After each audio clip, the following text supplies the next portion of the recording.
So today we will meditate together a little bit. And I noticed now, going through the cemetery, a lot of people there. It's like festival, people come, like offer something for departed and take care about graves and all these things. So just kind of beautiful quality when people follow the tradition, whatever like my parents did or my grandparents did, even young people do it still. So it's beautiful. We have a similar principle like Bhikkhu monks who of long standing, who like gone forth long ago, like old elder Bhikkhu, young Bhikkhu venerate them and listen to them, like pay attention what they say. And also in Dhamma we have a principle like whatever we have as a Dhamma, as a law, as a practice, as a in a way tradition, we like even the Buddha pay respect only to the Dhamma. We know like Buddha in one time he like reflect. It's not good not to pay respect at all, like for any human being. But I realized one, like no one higher than me, to whom I can pay respect. And then he reflect, I can pay respect to Dhamma because the Dhamma is the highest. So now, like today, we would try to go through some like traditional in a way, approach. When I say traditional, I mean we can see it in the sutta. To me, this is a kind of tradition because, I mean, different interpretation of this word sometimes. So, in suttas we have 7 awakening factors, enlightenment factors. Yeah. So we go through all of them. I mean, of course, a little bit briefly, but to get some sense of all of them. So just briefly, let us remind each other. What are they? Do you know what the first awakening factors? Mindfulness, sati, yeah. So, what is mindfulness? We all know, like, be mindful, what is present, and also remember that you should be mindful. So, second one.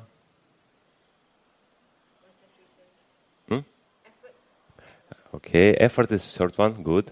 But the second one? No, also concentration is also a factor, but later.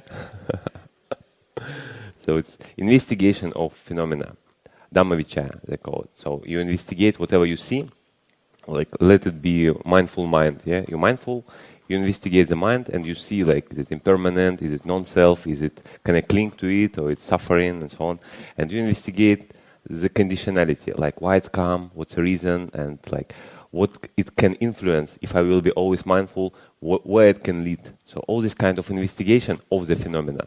You may investigate Dhamma, so like it's very broad sense of things. But long story short, you investigate. The second one, as has been mentioned, is effort. So you do investigation continuously. It's effort, as we all know, not about make it very strong, but make it continuously, as continuous as possible. Like ideally throughout all the day, you just do it. Or throughout all the meditation session, you sit 1 hour, you do it. And next one, not yet been mentioned.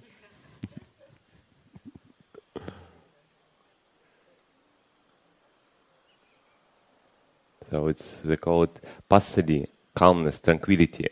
And it's called bodily tranquility and mental tranquility. So your body unagitated, body completely relaxed, and mental domain also. There's no any worries, there's no any disturbance, and you kind of calm and peaceful. And next one is samadhi, what has been mentioned, like stability of mind. Your mind is present, your mind is concentrated, your mind is settled in one place, composed. So it's like almost like relaxation in the mind, but more like present here. Like I investigate the body, I'm in the body. I'm not wandering elsewhere. Or I investigate like even seven enlightenment factors. Is my area of investigation, and I don't move anywhere else. Even some wholesome Dhamma, but I try to stay with my initial determination. So I want to investigate this, I try to do this. So it's kind of composure. And the last one, its result, very good. It's equanimity, equipoise. Yeah, your mind is non-reactive. So we need to be careful. English word is, indifference is different. When you, for example, walk on the street and see someone get hurt, or even lie down in the bush, some problem there, and you kind of, it's not my business, I don't care. So it's not that kind of indifference Buddha discouraged us develop, but indifference, not indifference, but equanimity, more like you look at the wholesome mental state, because if you look at the mental state was unwholesome, you may do something, you may do some effort, you may do some to clean it, to purify yourself. But when you see, when your mind is purified and clean, sometimes we tend to be identified with that, and like I attain this, I get this, I experience this joy or whatever. But equanimity is kind of look at this, and yeah, it's beautiful, but don't react on this. The sutta say he looked on that concentrated mind with equanimity. So he not reactive. He relaxed. He totally at ease, like at equal. It's very high state, but it's very beautiful in a way. So, and in the end, also to say that like development of all of these enlightenment factors is good, but if you don't develop it with the attitude of for the purpose of liberation, if you have the goal, be free, be like completely let go, it doesn't lead you to nibbana, to liberation. Otherwise, you can develop joy for the purpose. Oh, yeah, I forgot about joy. This is also one enlightenment factor. After the effort, joy. So it's like very important when you joyful from present moment. In present moment, you like investigate something, and there's joy or even small rapture, small mental like pleasure, I would say. So, yeah. And if you develop all these enlightenment factors for the purpose of grasping, like I want to be joyful, yeah, I want to be concentrated, I want to have, equanimity very difficult to grasp because this is the equal state. But even then it can be. But if you develop them for the purpose of the goal, like you develop them, you know that development and balancing all of them would lead you to nibbana, would lead you to freedom from suffering, freedom from any difficulties, misery, or like anything. So this is the goal, and this would lead you to this. Is the sutta say it would culminate in vijjavimutti. It's liberation by wisdom. So as you say, wisdom, it's a result of the cultivation of these things. So it's a job for a whole life, or maybe many lives. It's a big job. But today we try, based on maybe mindfulness of breathing, develop, at least be aware how these enlightenment factors can be noticed in your mind. Okay, so let us find comfortable posture.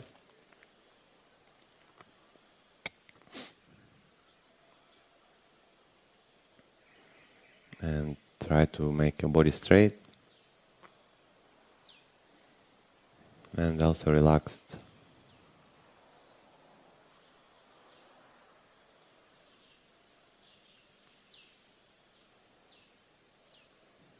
Let go of any tension in the body and mind, worries about past or future, any mental agitation. Try to settle it.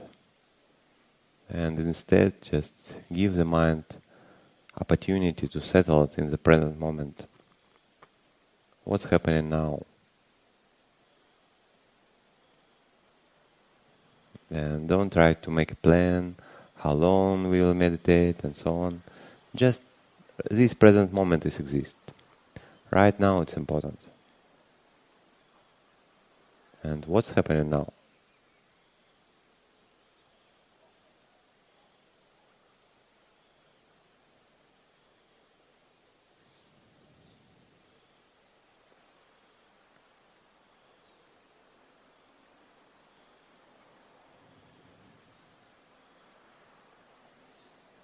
And maybe a breath come to your attention and become maybe interesting for you. To be aware of the breath, to watch the breath.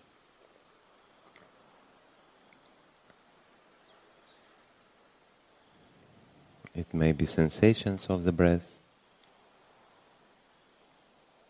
or maybe just idea, or concept, or understanding.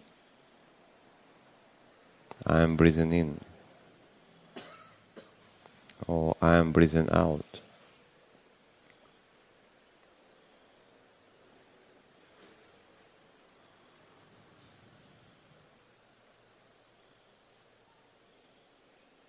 We're not enforcing to change our breath, just to watch how it's happening.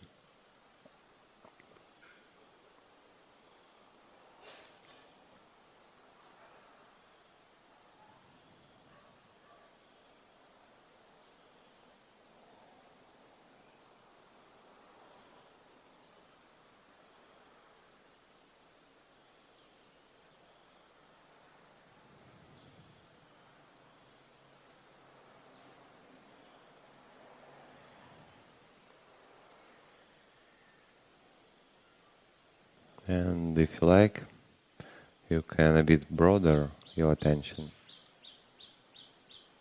to the whole body. However, whole body is possible to be aware of. Maybe bodily posture,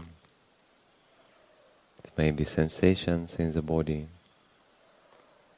or just kind of body in the whole, how we perceive the body in the whole.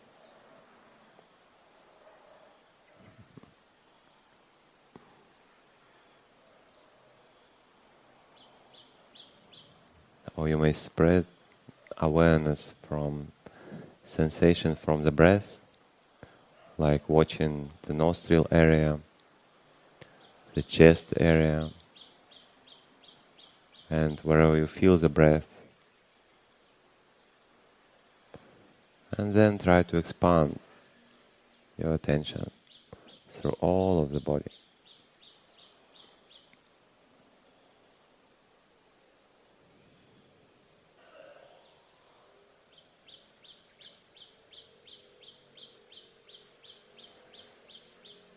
Or maybe just stay with the breath if it's more comfortable for you.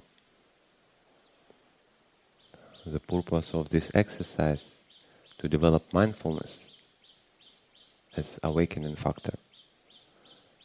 And the tool is not really so important, because the quality of the mindfulness in the mind would be the same if you're aware of the body, if you're aware of the breath, if you're aware of your feelings or anything else.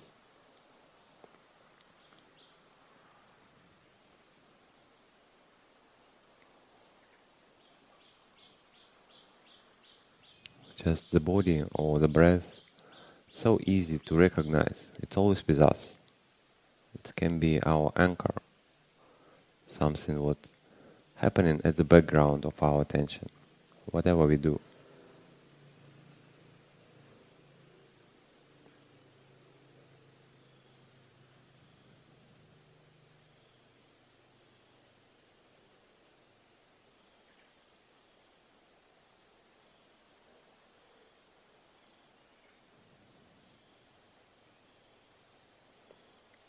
And while watching the breath or the body, you may see whatever happening in the mind. Is some mindfulness there? Are you aware? It's a special tone of the mind when some mindfulness is there.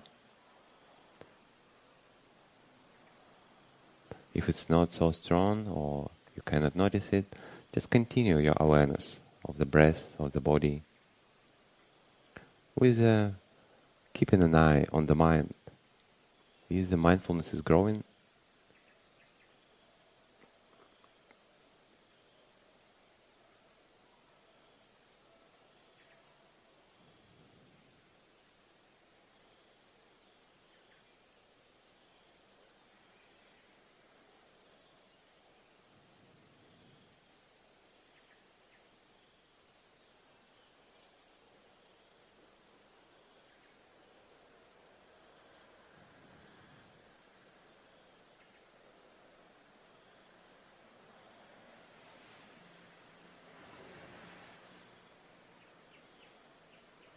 And this kind of investigation attitude, when you watch or you keep an eye on your mind, just what's the mental state and how it comes. Like this reflection that when you're aware of the breath or aware of your body, it may change the quality of your mind. your mind may become more mindful. And if you see some change in the mind, you may reflect on this. That was it always there? Or it's stable and permanent state, and it's always like this? Or it's changing. Now it's like this. A few minutes ago it was different, and later it would be also different. There's nothing here to hold on as me or my, or maybe something. Try to watch it and investigate.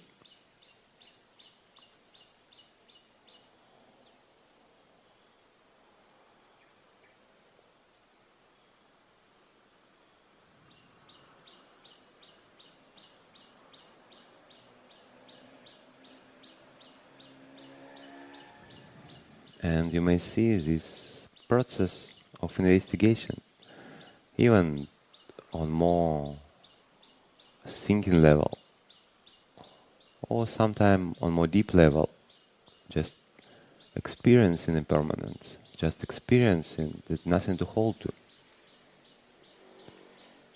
This process may lead to even more mindfulness. Your mindfulness may establish and become more stronger. And it's also good to reflect on this conditionality. When you do things, when you apply some effort, when you do things continuously, it increases the quality of your mind.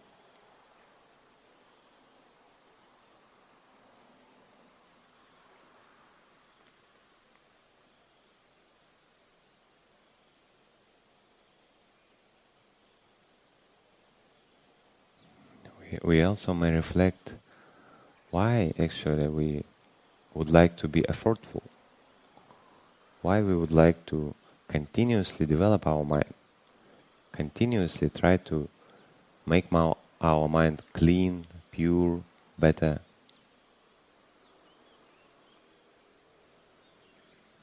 The Buddha says that even for our own benefit, to become a little bit free from suffering, for a moment, for at least experience this purity of the mind, and in the long term develop good quality.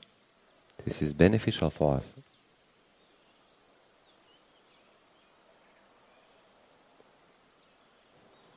Or also we may think about others, about our family members, friends. If we want to be a better supporter for them, better friend, better father, mother, or better child, we want to be more mindful, more attentive, more careful for their need, or in general. If person more joyful, more happy, he can be more helpful for other people. So for benefit of others, we can be more effortful.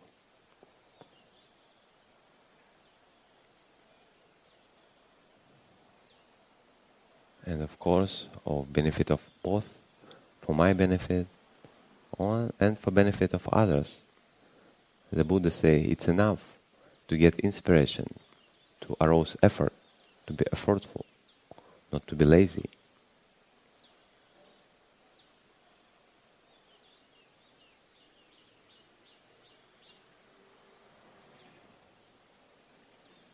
Also Buddha says that lazy person more often dwell in misery, in suffering. But person who develop effort, he live in happiness, at ease.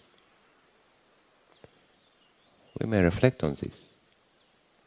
Maybe use investigation. Investigate this. How? When I sometime not so effortful, sometime lazy, how it affect my well-being? Am I more happy? Or no, or it's opposite. And other way around. If I'm more effortful, if I'm more determined, whatever I do, how it affect my well-being again? Am I more happy or no?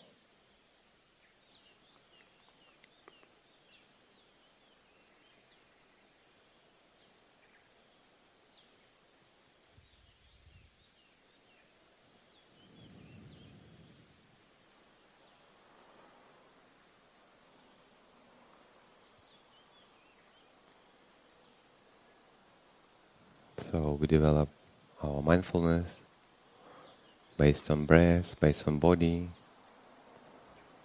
We develop our investigation. We inquire what's happening in this mental state and why it's happening like this. And we try to do it continuously, try to do it effortfully.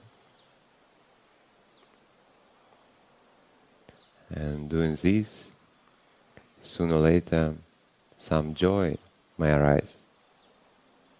Even the subtle mental pleasure, just being in present moment, just investigate the state, just maybe reflect on some wholesome dhamma. Some joy, some pleasantness may arise. Even sometime, just inquire, is there a joy in the mind? Would be enough to arouse this joy, at least in subtle level.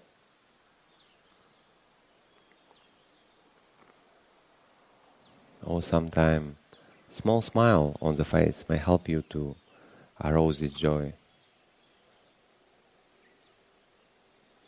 Or be sure that your body is straight.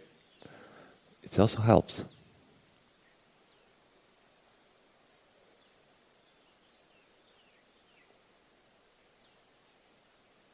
Or even make determination. May my mind be joyful. May there is a mental pleasure.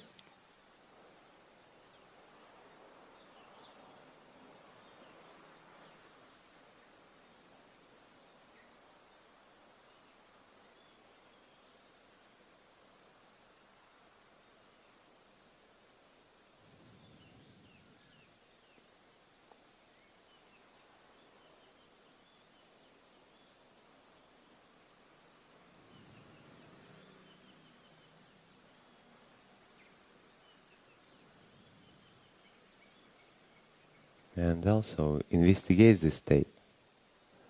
How it come? Why is there some joy? Or also, why there is no joy? You come investigate this.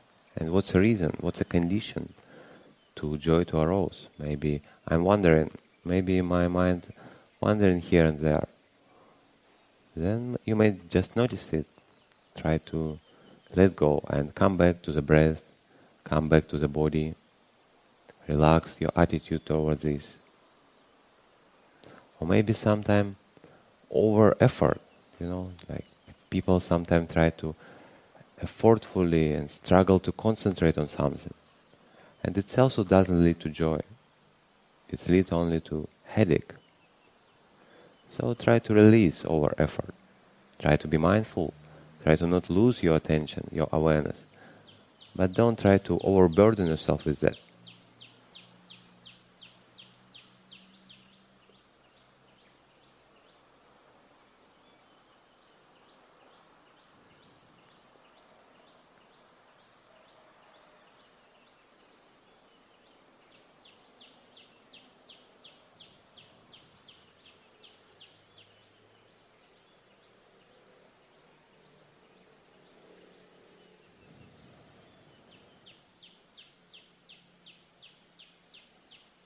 And we may pay attention on the tranquility as a bodily tranquility, bodily relaxation,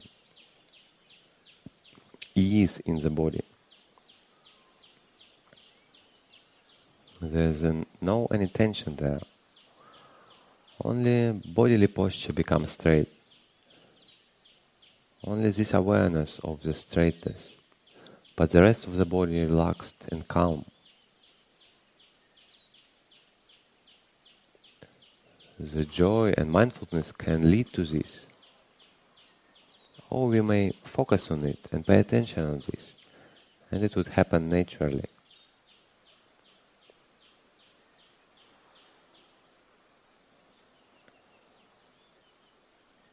And also may come relaxation or ease in the mind.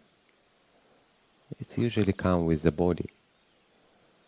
Because whenever we worry about something, mind worry, mind not at ease, body also become tense. And other way around, if we release our body, or mental dimension is at ease, at relaxed, these two, body and mind, they come together. They condition each other.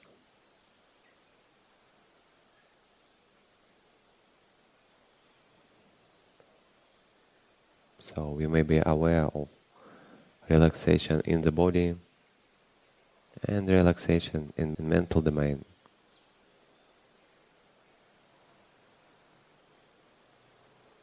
No any worries. Try to release all agitation, all thoughts.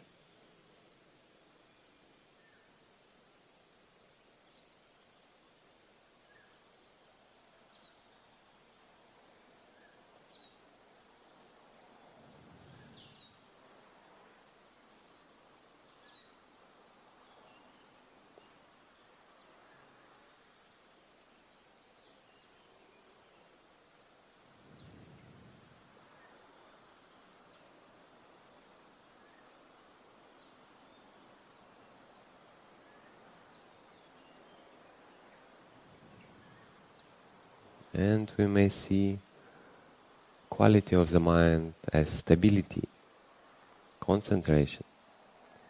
Because mind, when we are aware of relaxation of the body, with some subtle joys there, and general mindful, whatever is happening in the mind, and do it continuously, it leads to stability of the mind. Mind becomes settled. Mind becomes composed and undistracted.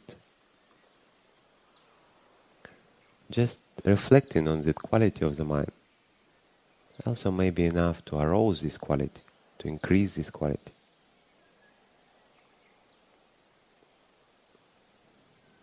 Or if wandering or thoughts agitate us, we may pay attention more on the breath, on the present moment itself, on the body, just to establish our mindfulness, establish stability in the mind.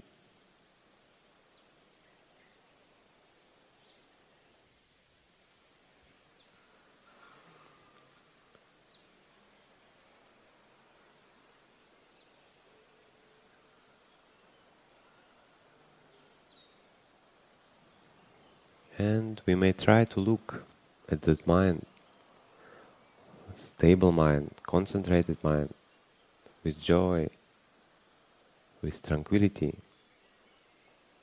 We may try to look with equanimity, with equipoise, not react on this.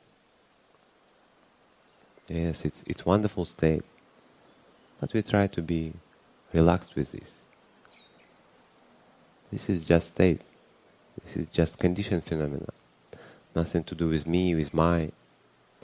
Just we try to let go of any clinging or attachment to this state, or to anything else. Whenever you see any tension or clinging to something, try to release it. Idea of I, my, try to release it. Let go of this. And watch how mind may become equipoise in equanimity.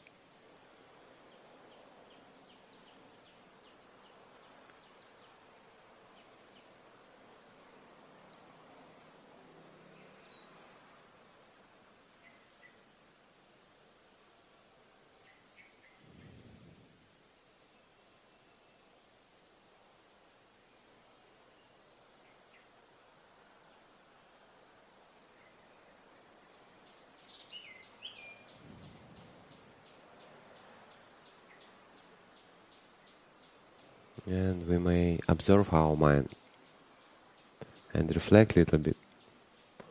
How in general, what's present in the mind? What's the quality of the mind? Mind become more subtle, more at ease, relaxed, maybe concentrated, joyful.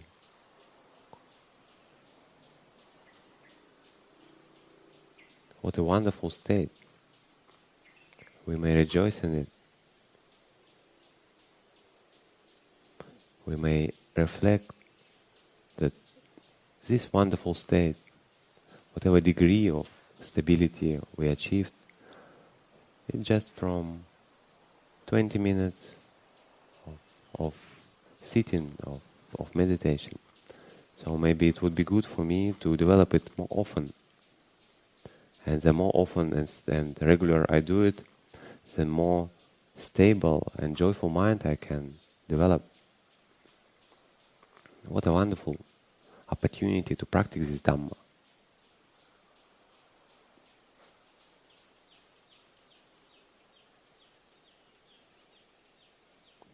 Also, we may wish all beings, all human beings, be able to develop mind,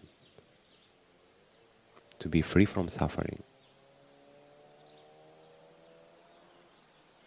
May all beings be happy.